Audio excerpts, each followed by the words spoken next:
Hello everybody and welcome or welcome back to the second shelf and to the promised video about Ursula Le Guin, and then focusing on her most popular works, but answering the question where to start, because I talked to a lot of people and I also got comments from people when I show a book of Ursula Le Guin, who is definitely one of my favorite contemporary writers. And they struggle sometimes to get into her famous work like The Dispossessed or The Left Hand of Darkness, because that's the first book they read from her. And I don't think those books are the best place to start. But for once, I made actually some notes so that I don't forget a lot of things. Anyway, but before we get into the books, I want to give you a little bit of background of Ursula Le Guin, so that you can maybe take this as a context for the books. I don't say you have to research her in order to understand or enjoy her books, but sometimes it helps to have a little bit of context or background. So the basics are very easy. She was born in 1929 and sadly died in 2018. She's from California and she died in Portland, Oregon. Her first published work as a book, she wrote some short fiction before. She published in 1962 her first short story, but the book 1966 is Rocannon's World.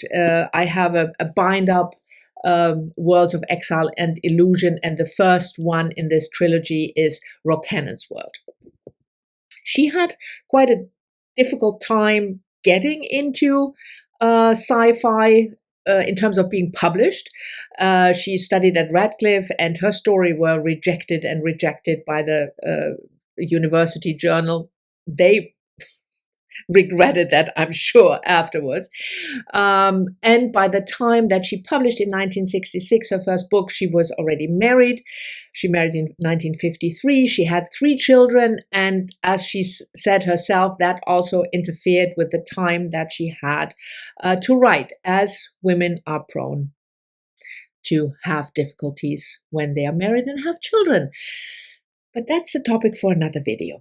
Anyway, so she was a very, very prolific writer. She wrote over 20 novels and over 100 short stories, and a very wide variety of books. Historical fiction like Lavinia, a book set in ancient times. But her main focus was sci-fi. But I'd rather qualify her work as speculative fiction. Because if you are looking for your quote-unquote typical sci-fi book, the space opera, the traveling in the spaceship, Becky Chambers kind of thing, Philip K. Dick maybe, that's not what Ursula Le Guin does. Her First of all, she is not a writer who is very focused on technology. There is some technology in her books, most famously the so-called Ansible, which I think she invented because she needed it to overcome a certain issue, and that is the communication from faraway planets to a home planet that would normally take, 10 light years. And with this Ansible, which she never explains how it works, but you can communicate instantly, which is physically impossible, but she didn't care. And neither do I. So if you're looking for the sci-fi type of book that is very focused on, modern technology, Le Guin will probably not be your type of writer. She also wrote fantasy books. I'm not going to talk about those. I will really focus this video on the speculative / sci-fi part of her work. two most famous, I just want to mention the two most famous fantasy series. That's the Earthsea cycle and the Annals of the Western World. Both books are or were geared towards younger writers. So it's, if you are interested in her fantasy, I would recommend the Earthsea series and not the Annals of the Western Shore to start with, because I think if you look at both, Annals of the Western Shore is the most YA kind of type series. So if you're an adult fantasy reader, you probably want to read Earthsea. But that's all I'm going to say about her fantasy work.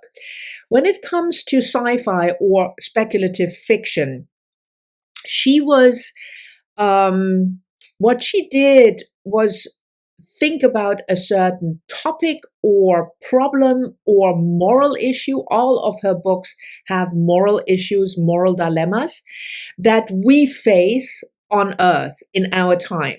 And then she takes that issue, enlarges it, and puts it on a different planet so that she can focus on that issue, asking the question, what if? So, for instance, if she wants to explore the relationship between the sexes, or what does it mean to be male or female, she asks the question, what if we were to live on a planet where there is no such thing as a fixed sex or fixed gender? That's the premise of one of her most famous books, The Left Hand of Darkness. I will talk about that book in a little bit. So she is really a writer who is very topic centered. That does not mean, by the way, that she can't tell an excellent story. But it does mean that her characters are often examples for a certain type. And they are not cardboard and they are not two-dimensional. That's not what I mean.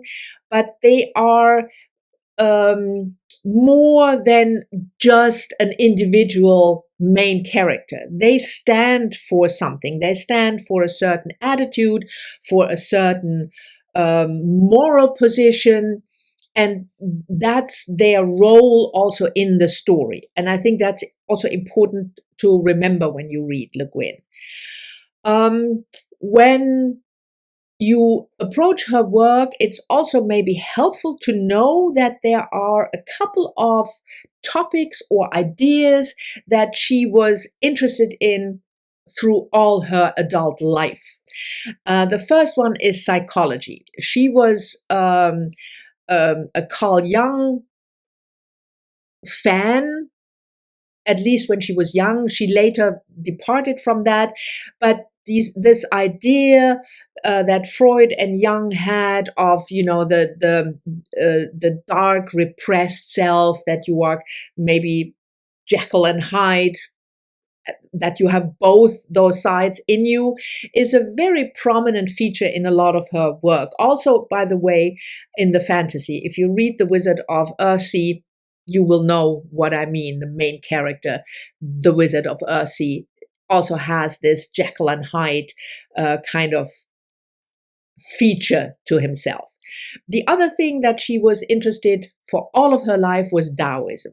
She even translated some of the works, and she kept thinking about that, researching Taoism, I think you pronounce it now in English, and especially the idea of balance in the universe, but also balance within yourself, which, is the opposite maybe of the repressed Jekyll and Hyde kind of character. So the balance, not meddling with things, especially not with different cultures or with nature, or, the idea that you should, the non-violence aspect also interested her. And beware, her books have a lot of violence. aspect that she was interested in nonviolence, or what does it mean, to live a life ruled by the Tao guidelines. That doesn't mean that she was writing books that are nonviolent. Quite the opposite.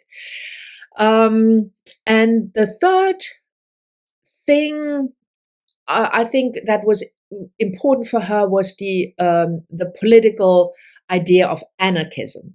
In a lot of her books, she explores that idea. What if we had an anarchist society? And she doesn't mean chaos, by the way. That's a misunderstanding what anarchism means, and she doesn't misunderstand it.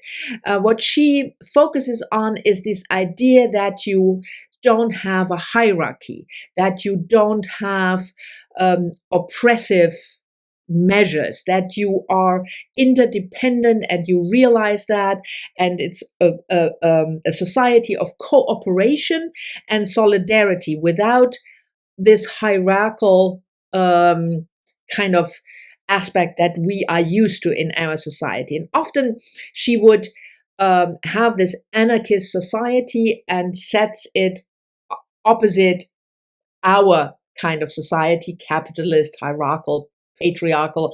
And then, of course, she would enlarge the worst and the best of both. That's, for instance, what she does in the book, The Dispossessed. And the last thing I want to give as a background, this is going to be a longer video, by the way, if you haven't already realized that.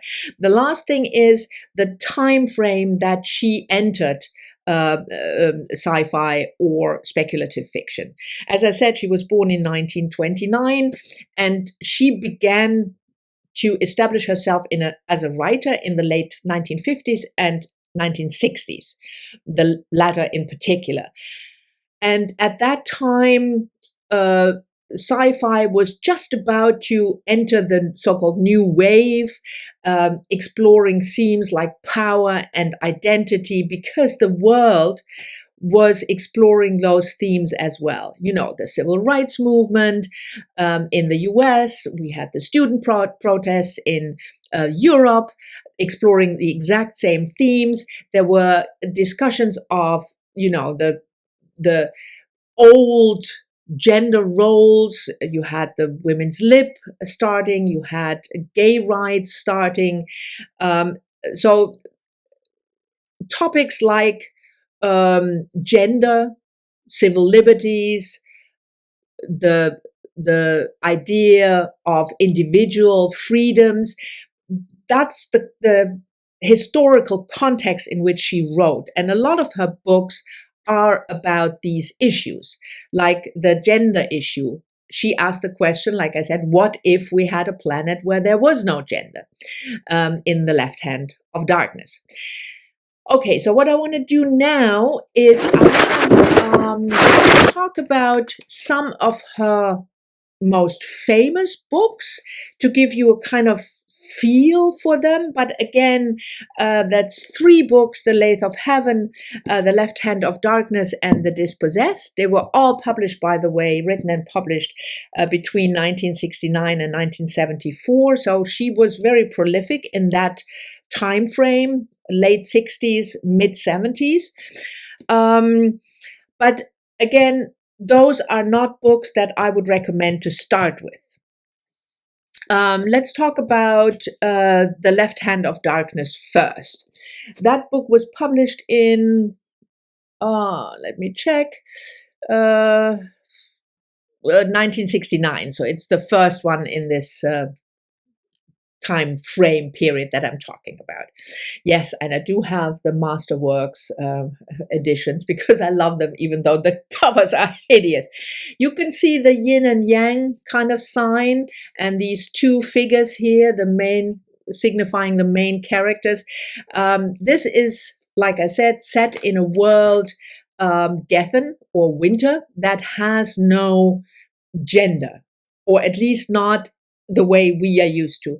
People living there are asexual, despite for a short period every 28 days, like the cycles of a female here on Earth, when they take on either a female or a male sexual figure, so to speak, and then they can have sex. But for the rest, they are completely asexual and they are not gendered at all. There is some criticism about this work because she talks about those people always as he. The main character, Esther, is he, whereas it's not a he. We would now say they. But in 1969, she probably didn't have the vocabulary. So the story is that an ambassador from the Acumen, which is kind of the United Nations in space, a huge conglomerate of worlds, and they send ambassadors to worlds that are not yet part of the Acumen and try to convince them to join voluntarily. It's not a colonizing mission, it's a mission of, look, that's what we have to offer you, why don't you join us? So Esther is the contact person, the contact officer for the ambassador, Genli I. And the story is about their relationship because Esther is accused of treason, he is exiled, and then Genli I tries to find him. And that's all I'm going to tell you about the plot because I don't want to spoil it. The world is, as you can see, a winter world. It's cold always. And the book is about the sexes and what does it mean to be female or male, and especially Genli I's difficulty to relate to people who are neither male nor female. But at the core of this book is the friendship between those two people. And it's heartbreaking and wonderful. And I'm sure once you got into the work of Le Guin, you will love it just as much as I do. The next of her most famous is The Dispossessed. This one was published in 1974, so it's in the middle of this period between mid-60s and mid-70s and end of 70s, where she was highly, highly prolific. This is a book that explores anarchism and the idea of getting to know a different culture, which is also the theme, by the way, in The Left Hand of Darkness. But here it's really two worlds that are much more connected than the Acumen ambassador and this strange world that he is sent to. So here we have two worlds, an Earth-like planet and a moon. And on the moon, Anagrams, live the anarchy people, a society of interdependence, solidarity, no hierarchy, no possessions, no private possessions or property. And the cover is hideous. I mean, hideous. I have no idea what this is supposed to be. But anyway, I love that series because the covers are so hideous, like I said. So Uris is the world that is similar to ours, but kind of enlarged in the positive and the negative. So it's hierarchical, capitalist, patriarchal, and oppressive.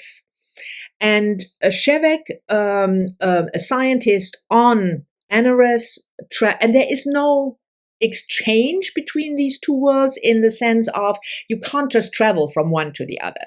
But Shevek, a scientist from the moon, from Anagrams, the anarchist world, travels for reasons explained in the book to Uris. And there, what he experiences there, what he brings back to his world is this at the center of the story.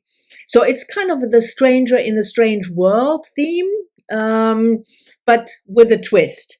And to make it very clear, in the book, Le Guin doesn't present us the anarchist world, Anagrams, as the utopia, rainbow and unicorn. No. We see that there are issues there as well, and so does Shevek.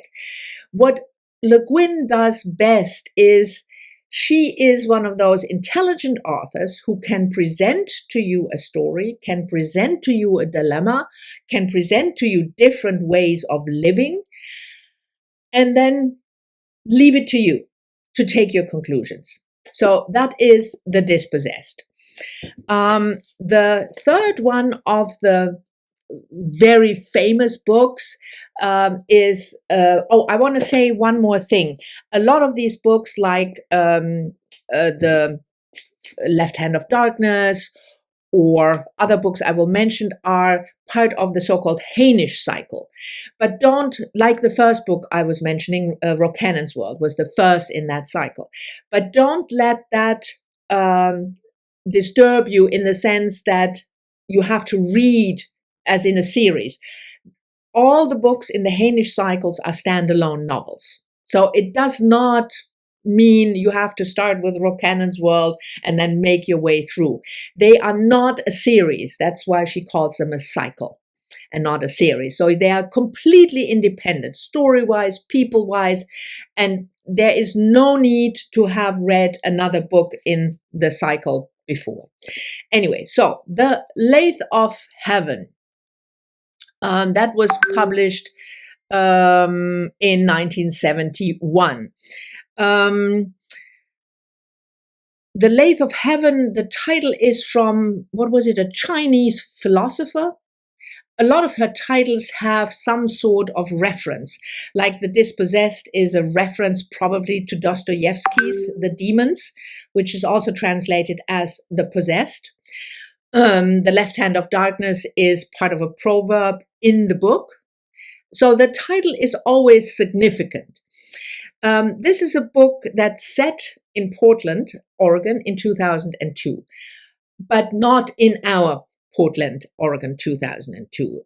It's always raining. The society broke down. It's impoverished. It's starving. A lot of people have malnourishment, especially children. And in this very oppressed, dark world, our main character is George Orr, O-R-R. And his issue is that he is a drug addict, but not just because the world is horrible, but because he has dreams that come into reality. And the only way for him not to dream is take those drugs. Well, he is arrested for drug abuse, and then he is forced into treatment, and that's where he meets our second main character, William Haber, I'm bad with names, the psychiatrist who is treating him, and who finds out about this issue with the dreams and he wants to abuse it for his own gain and power.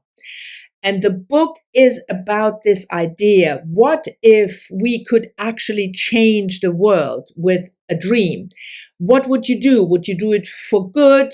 Would you try to, what Haber does, he is trying to influence the dreams of George so that he would dream specific stuff. There is some positive in it, but it's a dark book with an alien invasion also, which then comes to the theme of how do you interact with a culture that is very foreign to you. Again, a theme that is recurring in a lot of her books. If I absolutely had to choose, this probably would be my favorite Le Guin. Okay. Now to the two books that I would think are good books to start. And if you like those, you probably you will probably like her more prominent fiction as well.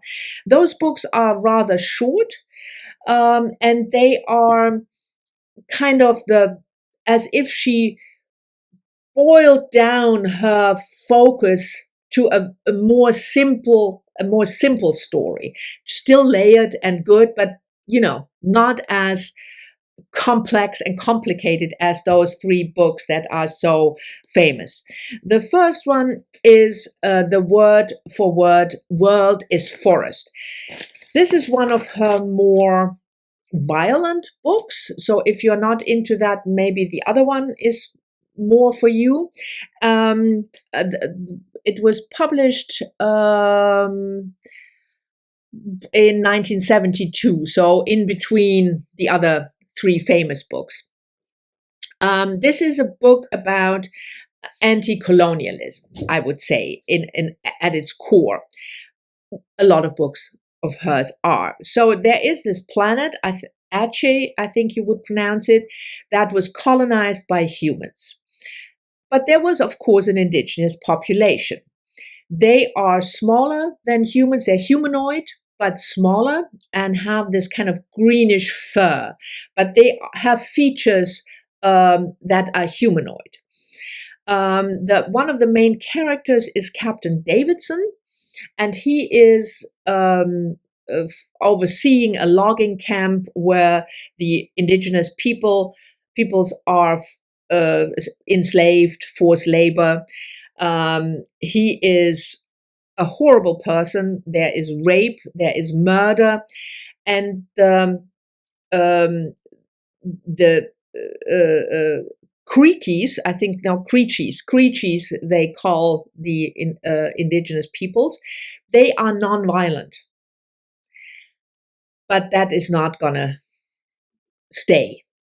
So the book is about the influence that a colonizer has on this very peaceful world where the word for world is forest, and how to deal with the violence of somebody who is oppressing you. It's, like I said, a short book and a very, very good book to start.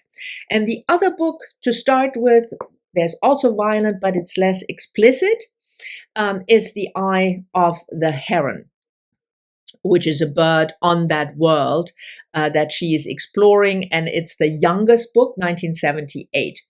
So here you have a planet called Victoria with 2 types of human settlers. The first ones are criminals, so a penal colony sent to Victoria. And the second one, like 50 years later, are political exiles from the earth called the people of the peace. And those people of the peace live in shantytown, whereas the people coming from the penal colony live in the city, and they are the bosses. So they oppress the people of the peace. And when those 2 people clash, because of certain things that happen in the book, that's what Le Guin explores. But like I said, the violence is less explicit. It asks about individual responsibility, possibility to escape, to start new. Can you actually start fresh as a people, as a person?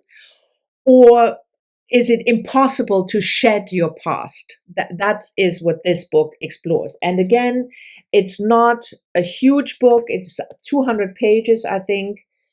Yeah, just 200 pages. So if you are new to Le Guin's work and had maybe issues or problems with the 3 main books, I would suggest one of those 2 to start. If you don't like any of those 2, Le Guin is probably not for you, which is okay, because not every author is for all of us. Anyway, this was my Le Guin special, 30-minute video. I hope you don't mind the length, and I hope you've enjoyed it, and I hope it was helpful. Thank you very much for watching. Looking forward to your comments as always, and I will see you soon in the next one next Sunday.